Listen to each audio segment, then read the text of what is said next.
আসসালামু আলাইকুম।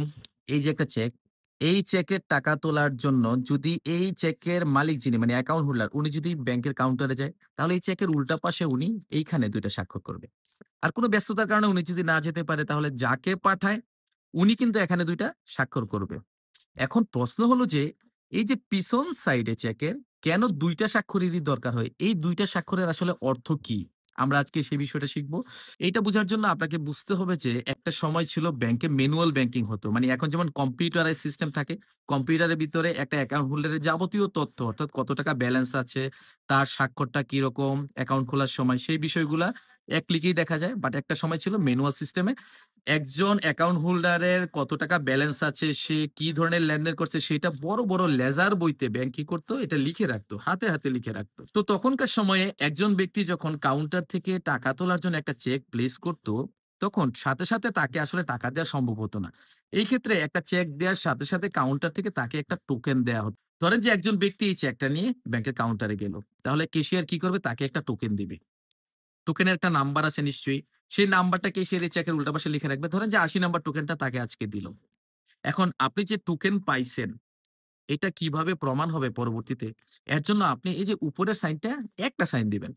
তো এই ১ম স্বাক্ষর দেওয়ার পরে আপনি যে টোকেনটা পাবেন সেটা নিয়ে কিন্তু আপনি চলে আসবেন। সাথে, সাথে টাকা পাচ্ছেন না। কারণ আপনার চেকটা নিয়ে যাওয়ার পরে ক্যাশিয়ার সেই বড় যে লেজার বইটার কথা আমি বলেছি সেটা খুলবে। সেখানে খুলে দেখবে যে আপনার চেকের অর্থ দেয়ার মতো পর্যাপ্ত ব্যালেন্স আপনার ওই রেজিস্টারে বা আপনার অ্যাকাউন্টে আছে কিনা। যদি থাকে তাহলে সেটা ডেবিট করে সেখান থেকে এই চেকটার স্বাক্ষরটা মিলিয়ে এই চেকের অর্থ পরিশোধের জন্য ব্যাংকে তো আরেকটা কাউন্টার আছে যেটাকে প্রধান শাখা বা পেমেন্ট কাউন্টার বলে। সেখানে এই চেকটা উনি দিয়ে দিল।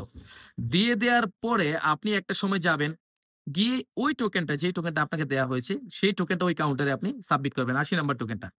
তখন সেই পেমেন্ট কাউন্টারের ক্যাশিয়ার দেখবে ৮০ নাম্বার চেকটা কোনটা? এটা হ্যাঁ, এটা এত টাকার চেক। তখন উনি কি করবে যে ভাই ঠিক আছে আপনি আরেকটা স্বাক্ষর দেন। এই যে ২য় স্বাক্ষরটা আপনি সেখানে দিবেন।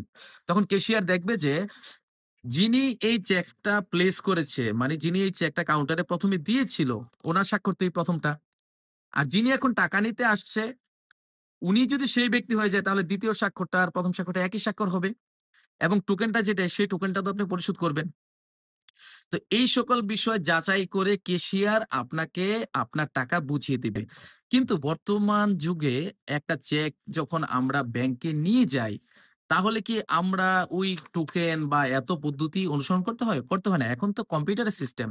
সুতরাং এখন আমরা যখনই কাউন্টারে যাই তখন একটা চেক দেই। কাউন্টার থেকে আমাদেরকে বলে, "এই পিছনে ২ টা সাইন দেন।" আমরা ২ টা স্বাক্ষর দিয়ে দেই এবং আমাদেরকে কিছুক্ষণ পরে টাকা দিয়ে দেয়। বাট আপনাদেরকে মনে রাখতে হবে যে ১ম স্বাক্ষরের অর্থ হলো আপনি চেকটা ভিতরে প্লেস করেছেন পরিশোধের জন্য।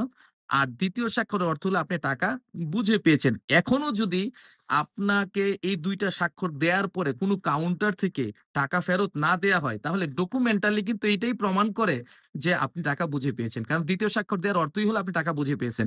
তো এটাতে ভয় পাওয়ার কোন কারণ নেই।